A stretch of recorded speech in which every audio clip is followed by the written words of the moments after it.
Hello everyone, कैसे हैं आप लोग। क्या आप किसी एग्ज़ाम की प्रिपरेशन कर रहे हैं?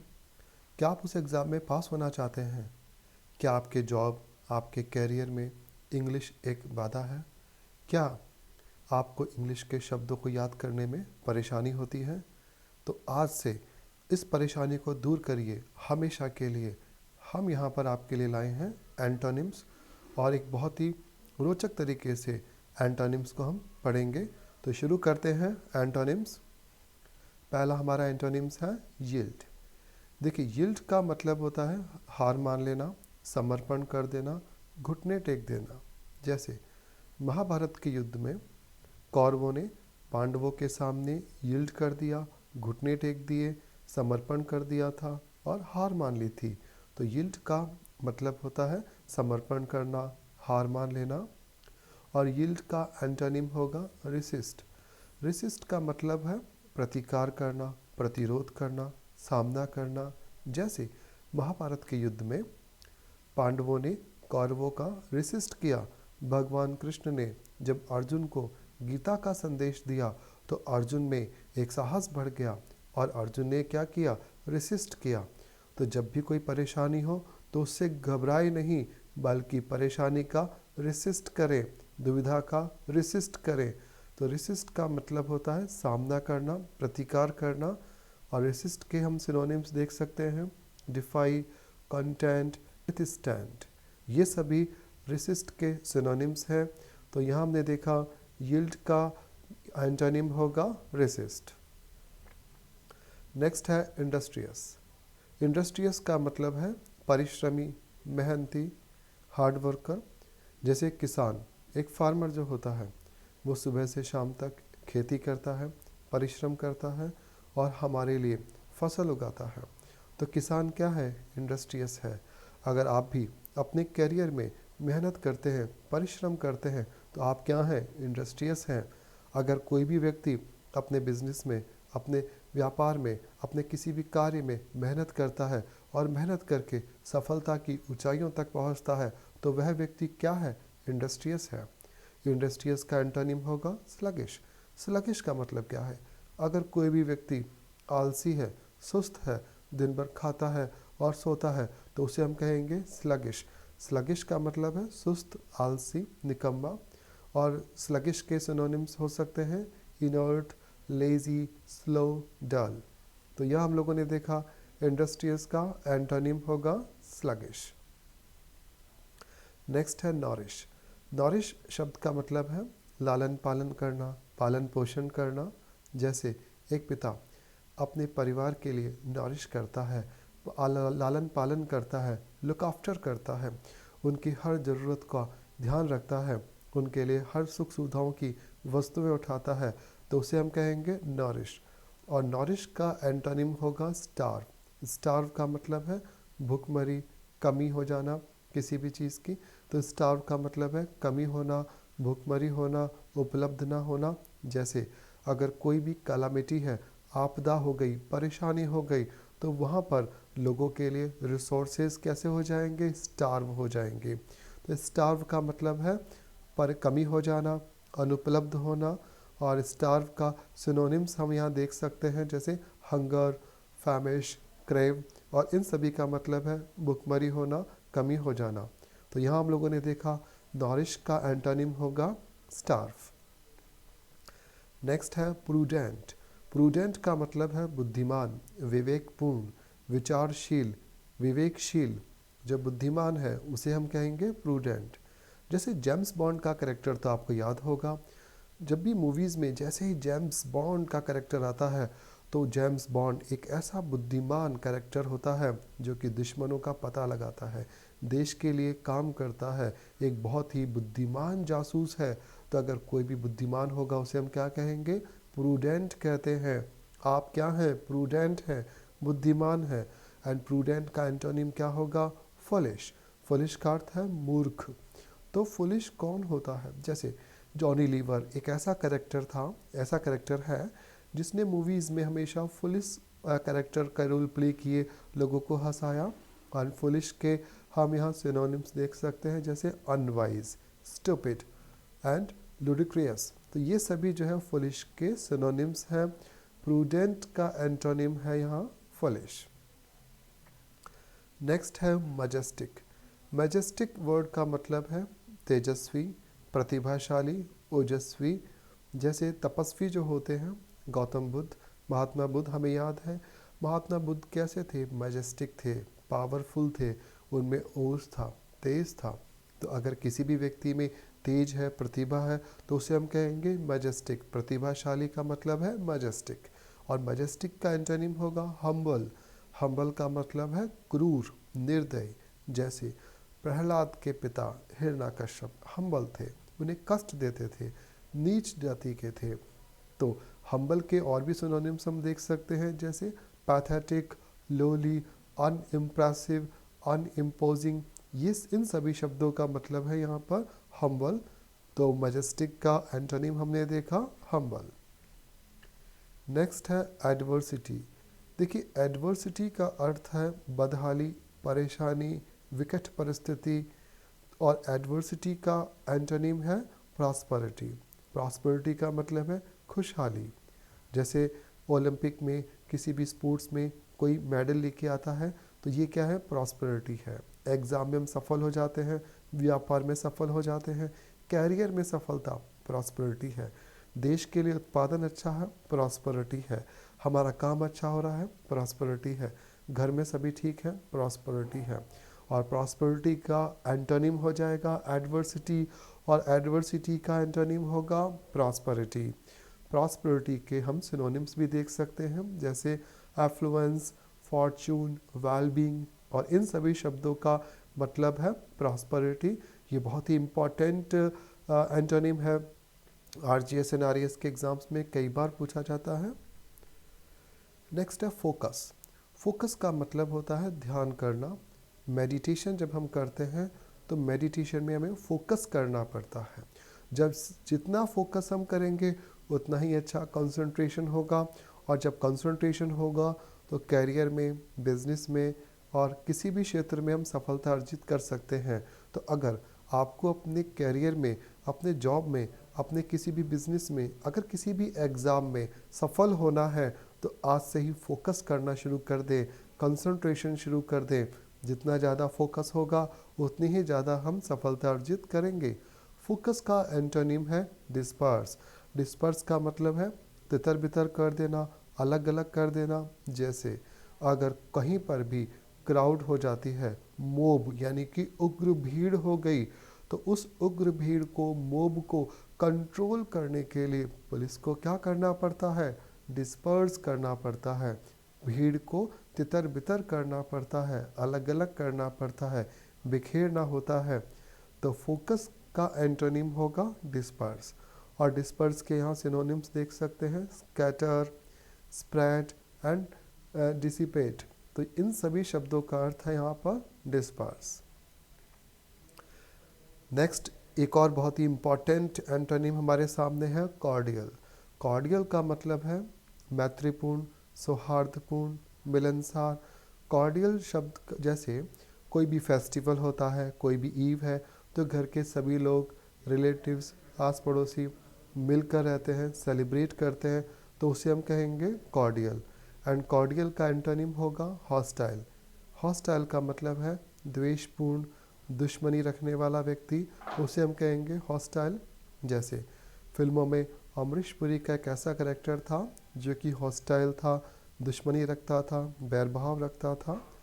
हॉस्टाइल के यहाँ सिनोनिम्स देख सकते हैं, जैसे इनिमिकल, बेलिग्रेंट एंड मेलवोलेंट। इन सभी शब्दों का मतलब है यहाँ पर हॉस्टाइल। एंड कॉर्डियल का एंटोनिम होगा हॉस्टाइल। नेक्स्ट है रिलिंक्विश।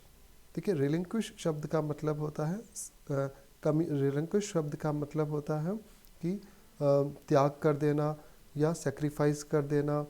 तो जैसे महात्मा गांधी थे, उन्होंने देश के लिए फास्ट रखे, देश की आज़ादी के लिए फास्ट रखे थे, भोजन का त्याग कर दिया था, किसी भी चीज़ के लिए अपना समर्पण कर दिया, उसको रिलिंक्विश कहते हैं। तो रिलिंक्विश शब्द का अर्थ है त्याग कर देना, समर्पण कर देना, खुद को अर्पित कर देना, किसी भी चीज़ को छोड़ देना, उसे हम रिलिंक्विश कहेंगे। और रिलिंक्विश का एंटोनिम होगा कंटिन्यू। कंटिन्यू का मतलब होता है जारी रखना, किसी भी चीज़ को लगातार करते रहना। जैसे दंगल फिल्म में आमिर खान ने अपनी बच्चियों, अपनी लड़कियों को समाज के तानों को सहते हुए कंटिन्यू रखा और उन्हें एक फाइटर बनाया और रेसलिंग के क्षेत्र में अपनी लड़कियों को देश के लिए मेडल जितवाया। तो यहाँ पर क्या है, कंटिन्यू शब्द का मतलब होता है जारी रखना।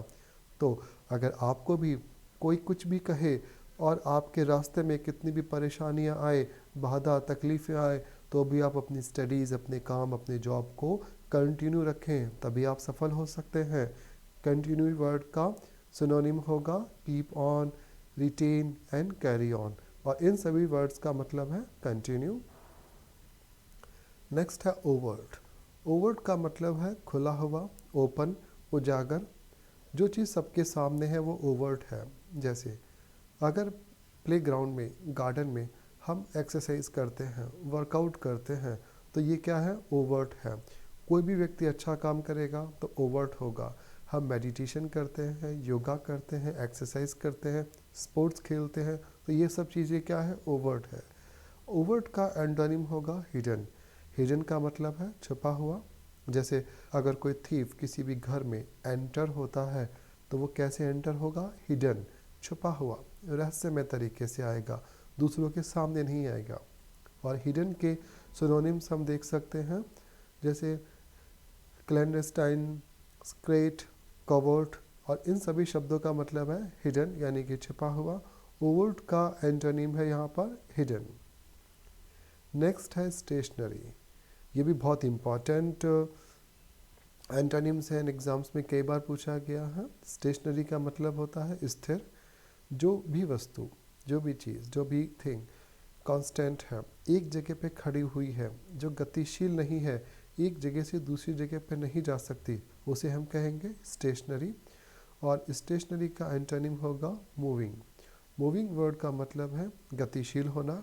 जैसे रिवर का पानी, नदी का पानी मूविंग होता है, एक जगह से दूसरी जगह पे चलता रहता है। तो मूविंग, अगर कोई भी चीज़, कोई भी वस्तु अगर गतिशील है तो उसे हम कहेंगे मूविंग। एंड मूविंग के सिनोनिम्स हैं यहाँ पर मोबाइल, ऑन फिक्स्ड, रॉविंग। इन सभी शब्दों का अर्थ है मूविंग। तो स्टेशनरी वर्ड का एंटोनिम हमने देखा मूविंग। नेक्स्ट है कॉमेडी। कॉमेडी का मतलब है मनोरंजन, हास्यपूर्ण। तो जैसे जोकर जो होता है सर्कस में, जो जोकर है वो हमेशा कॉमेडी करता है, लोगों को हंसाता है, फ़नी होता है, मनोरंजक होता है। और कॉमेडी का एंटोनिम होगा ट्रेजिडी। ट्रेजिडी का मतलब है दुख, संताप, कोई भी परेशानी, शोक की अवस्था, उसे हम ट्रेजिडी कहेंगे। जैसे अगर अर्थक्वेक आ गया या कोई भी कैलामिटी हो गई, बाढ़ आ गई, तो ये सभी क्या है, ट्रेजिडी है। तो जितनी भी ट्रेजिडी होती है हमेशा दुखदाई होती है, परेशानी करती है। और ट्रेजिडी के सिनोनिम्स हम देख सकते हैं, जैसे एडवर्सिटी, मिसफॉर्च्यून, एफ्लिक्शन, और इन सभी शब्दों का मतलब है ट्रेजिडी। तो ये भी बहुत इंपॉर्टेंट एंटोनिम्स है, एग्जाम्स में कई बार पूछा जाता है।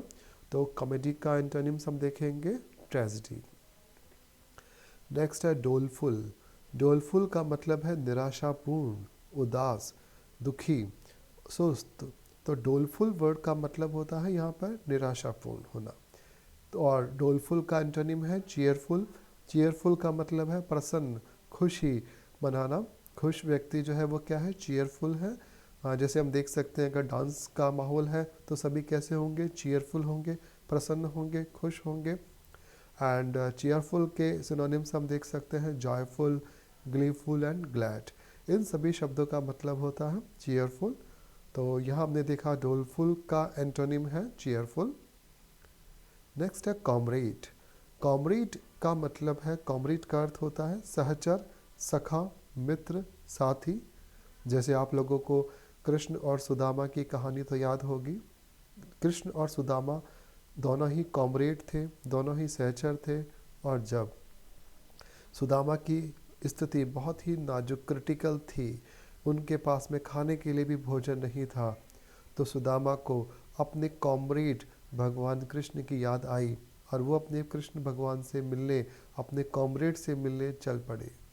जब कृष्ण भगवान को मालूम चला कि उनके कॉमरेड यानी कि सुदामा उनसे मिलने आए हैं और द्वार पर खड़े हैं, तो कृष्ण भगवान नंगे पैर ही अपने कॉमरेड से मिलने के लिए चले गए। और जब वो अपने कॉमरेड सुदामा के पास पहुँचे तो सुदामा जी को देखकर वो बहुत ही दुखी हुए। उनकी स्थिति को देखकर, उनकी दयनीय परिस्थिति को देखकर कॉमरेड कृष्ण भगवान बहुत ही दुखी हुए और सुदामा को गले लगा लिया और उन्हें अपने आसन पर बिठाया, अपने सिंहासन पर बिठाया, उनके पैरों को धोने लगे। भगवान कृष्ण अपने कॉमरेड सुदामा जी के पैरों को धोने लगे और सुदामा जी ने उन्हें बोला कि मैं तो तुम्हारे लिए बस ये मुट्ठी भर चावल ही लेके आया हूँ। तो कृष्ण भगवान ने उनको 2 मुट्ठी चावल खा के 2 लोग दे दिए और जैसे ही तीसरा मुट्ठी चावल का खाने लगे तो माता ने उनको रोका कि प्रभु क्या करते हो, तीनों लोग ही दे दोगे तो हम कहाँ रहेंगे। तो दोस्तों, ये है कॉमरेड, यानी कि कृष्ण भगवान सुदामा के क्या हैं, कॉमरेड हैं। तो हमें भी अपने कॉमरेड का ध्यान रखना चाहिए, उनकी दुखी अवस्था में साथ देना चाहिए। और कॉमरेड का एंटोनिम है एनिमी। एनिमी का मतलब है यहाँ पर दुश्मन होना, वैर भाव करना। जैसे ब्रिटिशर्स, अंग्रेज जो थे वो भारत के एनिमी थे, दुश्मन थे, जिन्होंने भारत को हर तरीके से डिस्ट्रॉय किया। और आज जो हमारे देश की स्थिति इतनी ख़राब है, सोने की चिड़िया था भारत, तो उसको किसने डिस्ट्रॉय किया? ब्रिटिशर्स ने। क्योंकि ब्रिटिशर्स क्या थे? एनिमी थे। एनिमी कभी भी आपका अच्छा नहीं कर सकता, इसीलिए हमेशा एनिमी से सावधान रहें। एनिमी के सिनोनिम्स हम देख सकते हैं, अपोनेंट, एंटागोनिस्ट, राइवल, इन सभी शब्दों का अर्थ है एनिमी। नेक्स्ट है इनकरेज्ड। इनकरेज्ड का मतलब है प्रोत्साहित, जोशीला, जोशपूर्ण। जैसे मैरी कॉम मूवी में प्रियंका चोपड़ा ने मैरी कॉम की रियल लाइफ का कैरेक्टर प्ले किया था। और अगर किसी भी व्यक्ति को इनकरेज किया जाए, जैसे मैरी कॉम को जब इनकरेज किया गया तो वो एक बहुत ही फेमस बॉक्सर बनी और देश के लिए उन्होंने मेडल प्राप्त किया। इनकरेज्ड का एंटोनिम हम देख सकते हैं डिस्करेज्ड। डिस्करेज्ड का मतलब है निरुत्साहित होना। जैसे एक फिल्म हम देख सकते हैं, शाहरुख खान की थी दिल चक दे। उस मूवी में शाहरुख खान को डिस्करेज्ड किया जाता था, उसके जो हॉकी प्लेयर्स थे उनको डिस्करेज्ड किया जाता था। लेकिन शाहरुख खान ने उस डिस्करेज्ड होकर भी अपनी स्पोर्ट्स टीम को, अपनी गर्ल्स हॉकी टीम को इनकरेज्ड किया और इनकरेज्ड करके देश के लिए मेडल प्राप्त किया। तो हमें कभी भी डिस्करेज्ड नहीं होना चाहिए, बल्कि डिस्करेज्ड होते हुए भी अपने आप को इनकरेज्ड करना चाहिए। और जो भी हमारे आसपास में डिस्करेज्ड लोग हैं उनको भी इनकरेज्ड करें, क्योंकि सफलता तभी मिलेगी जब हम इनकरेज्ड होंगे। डिस्करेज्ड होने पर सफलता नहीं मिलती। और यहाँ पर डिस्करेज्ड के सिनोनिम्स हम देख सकते हैं, जैसे डिमोरलाइज, डिसहर्टन, ये सभी डिस्करेज्ड के सिनोनिम्स हैं। नेक्स्ट है डर्थ। डर्थ का मतलब है कमी होना, अल्प मात्रा में होना। एंड डर्थ का एंटोनिम होगा एक्सेस। जैसे हमारे देश में एग्रीकल्चर की क्या है? कमी है। डर्थ है। रिसोर्सेज का डर्थ है, क्योंकि बहुत सारी पॉपुलेशन है, ओवर पॉपुलेशन है। तो और डर्थ का एंटोनिम होगा एक्सेस। जैसे बहुत सारी जो चीज़, एक्सेस का मतलब है बहुत ज़्यादा मात्रा में होना। जैसे कोई भी एग्ज़ाम होता है, फेस्टिवल होता है, तो ट्रांसपोर्टेशन की प्रॉब्लम्स होती है, क्योंकि हमारे देश में जो पॉपुलेशन है बहुत ही एक्सेस है। और एक्सेस पॉपुलेशन को कंट्रोल करना बहुत ही मुश्किल का काम होता है। तो एक्सेस का मतलब है बहुत ज़्यादा मात्रा में होना। और एक्सेस का सिनोनिम्स है एम्पल, अबुडेंस, प्रोफ्यूज। तो यह हम लोगों ने देखा कि डर्थ का एंटोनिम होगा एक्सेस। नेक्स्ट है गॉर्जियस। गॉर्जियस का अर्थ है आकर्षक, लुभावना, मन को आकर्षित करने वाला। जैसे ताजमहल।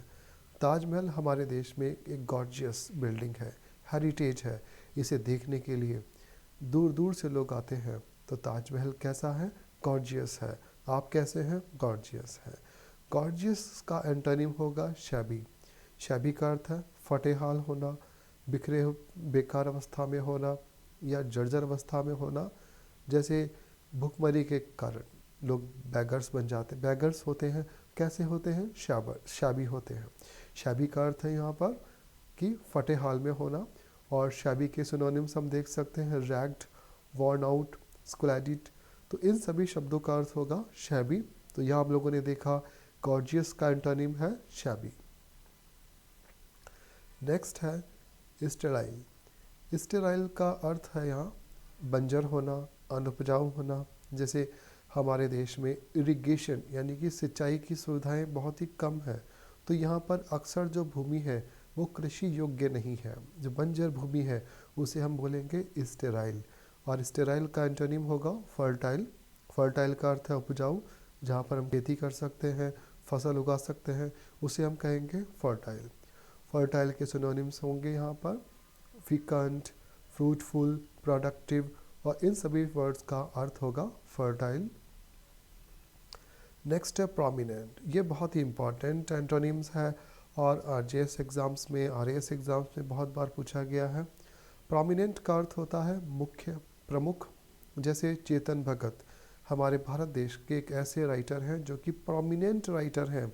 उन्होंने बहुत ही फेमस अवार्डेड बुक्स लिखी हैं और उनके कुछ बुक्स के ऊपर मूवीज़ भी बनी हैं, फिल्में भी बनी हैं। तो चेतन भगत क्या है? प्रोमिनेंट राइटर हैं। आप कैसे हैं? प्रोमिनेंट हैं। तो prominent leader, prominent writer, prominent player. Virat Kohli क्या है? Prominent player. चेतन भगत क्या है? Prominent writer. उस इस तरह से हमने देखा प्रोमिनेंट का एंटोनिम होगा इनसिग्निफिकेंट। इनसिग्निफिकेंट का अर्थ होगा जो मुख्य नहीं है। जैसे हॉकर्स होते हैं, हॉकर्स को कोई, हॉकर्स जो होते हैं या जो छोटे मोटे काम करते हैं, ठेला लगाते हैं या जो अपनी आजीविका अर्जित करते हैं, वो कैसे? इनसिग्निफिकेंट हैं। इनसिग्निफिकेंट का मतलब होता है गौण होना, अल्प होना, या फिर जिनकी ज़्यादा प्रसिद्धि नहीं है, वो क्या है? इनसिग्निफिकेंट है। और इनसिग्निफिकेंट के सिनोनिम्स होंगे अनइम्पॉर्टेंट, अननोन, इनकॉन्स्पिशियस। तो इन सभी शब्द का अर्थ होगा इनसिग्निफिकेंट। तो प्रोमिनेंट का एंटोनिम हमने देखा इनसिग्निफिकेंट। नेक्स्ट है जेनियल। जेनियल वर्ड का मतलब है मिलनसार, अच्छा, खुश मिजाज व्यक्ति या बहुत ही अच्छे दिल वाला व्यक्ति, उसे हम कहेंगे जेनियल।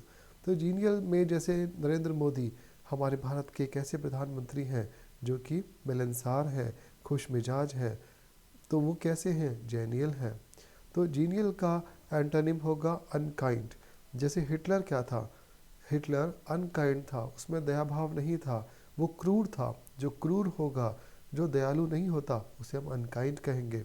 अनकाइंड के सिनोनिम्स हैं इनह्यूमन, पिटीलेस, कैलियस। तो कैलस, तो इन सभी शब्दों का मतलब है अनकाइंड। तो यह हमने देखा जीनियल का एंटोनिम होगा अनकाइंड। नेक्स्ट है क्वाइट। क्वाइट का मतलब होता है शांत, चुपचाप स्थिति, शांतपूर्ण अवस्था। जैसे चर्च में सभी लोग कैसे रहते हैं? क्वाइट। चर्च में क्या होती है? शांति होती है। और क्वाइट का अपोजिट एंटोनिम होगा नॉइजी। जैसे अगर कोई भी मार्केट है या कोई भी मॉल है, तो जब भी हम लोकल मार्केट में जाते हैं तो लोकल मार्केट में बहुत भीड़ भाड़ होती है, तो वहाँ पे कैसा एनवायरनमेंट होता है? नॉइजी। तो नॉइजी का सिनोनिम्स हो सकता है डेफनिंग, राउडी एंड tumultuous। तो इन सभी शब्दों का मतलब है नॉइजी। तो क्वाइट का एंटोनिम हमने देखा नॉइजी। नेक्स्ट है बैरन। बैरन का मतलब होता है बंजर, और बंजर का, बैरन का एंटोनिम होगा फर्टाइल। फर्टाइल का मीनिंग है यहाँ पर उपजाऊ होना, जहाँ पे खेती की जा सकती है। फर्टाइल के सिनोनिम्स हैं प्रोडक्टिव, प्रोलिफिक, फिकंट। इन सभी शब्दों का अर्थ है फर्टाइल। तो बैरन का एंटोनिम हमने देखा फर्टाइल। नेक्स्ट है इरूडाइट। इरूडाइट का मतलब है पढ़ा लिखा, शिक्षित, विद्वान। जैसे अब्दुल कलाम जो कि भारत के मिसाइल मैन जाने जाते हैं, कैसे व्यक्ति थे? इरूडाइट थे, पढ़े लिखे, विद्वान, शिक्षित व्यक्ति थे। जो शिक्षित है, जो विद्वान है, उसे हम इरूडाइट कहेंगे। और इरूडाइट का एंटोनिम होगा इलिटरेट हमारे भारत देश में। चाइल्ड लेबर की समस्या बहुत पाई जाती है। चाइल्ड लेबर की समस्या के कारण बच्चे जिन्हें स्कूल जाके एजुकेशन प्राप्त करनी चाहिए वो इलिटरेट रहते हैं, पढ़ लिख नहीं पाते, अशिक्षित रहते हैं। तो अगर कोई भी जो अशिक्षित है, जो पढ़ा लिखा नहीं है, उसे हम क्या कहेंगे? इलिटरेट कहते हैं। तो हमारे सामने एक बहुत बड़ी समस्या है चाइल्ड लेबर की।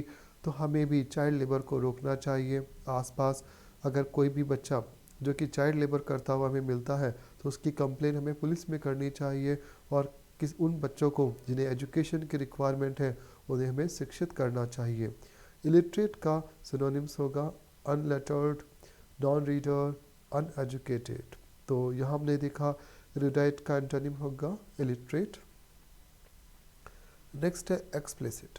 एक्सप्लिसिट का अर्थ है स्पष्ट, जो पठनीय है, जिसको पढ़ा जा सके, जो सुस्पष्ट है, जो बिल्कुल क्लियर है, उसे हम एक्सप्लिसिट कहते हैं। अगर गुड हैंडराइटिंग किसी की है तो गुड हैंडराइटिंग हमेशा एक्सप्लिसिट होती है, उसे पढ़ा जा सकता है, स्पष्ट होती है। एंड एक्सप्लिसिट का एंटोनिम होगा एम्बिगियस।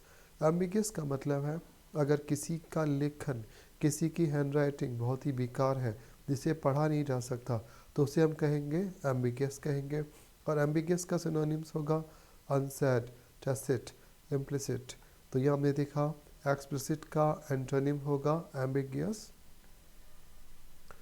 नेक्स्ट है इम्पीड। इम्पीड का मतलब होता है बाधा डालना, विघ्न डालना। जैसे रामायण में हनुमान जी माता सीता का पता लगाने के लिए जब जाते हैं तो अनेक राक्षस उनके मार्ग में इम्पीड होते हैं, बाधा डालते हैं, विघ्न करते हैं। और इम्पीड का एंटोनिम होगा एडवांस। लेकिन हनुमान जी कैसे हैं? एडवांस हैं, और वो हर बाधा को, हर विघ्न को, हर इम्पीड को तोड़ते हुए जाते हैं और माता सीता का पता लगा कर आते हैं और रावण की लंका का दहन करते हैं और रावण को अच्छा सबक सिखा के आते हैं। तो हनुमान जी क्या हैं? एडवांस हैं। और जो राक्षस, जो विघ्न बाधाएं हैं, वो क्या हैं? इम्पीड है। तो एडवांस का सिनोनिम्स हम देख सकते हैं ऑनवर्ड, प्रोग्रेस, प्रोग्रेशंस। तो ये हम लोगों ने देखे कुछ एंटोनिम्स। आई होप आपके लिए बहुत ही फ्रूटफुल रहे होंगे। आगे भी हम इस प्रकार से वीडियोस बनाते रहेंगे। अगर आपको हमारे वीडियो अच्छे लगे हों तो लाइक करें, सब्सक्राइब करें, शेयर्स करें, कमेंट्स करें। Thank you.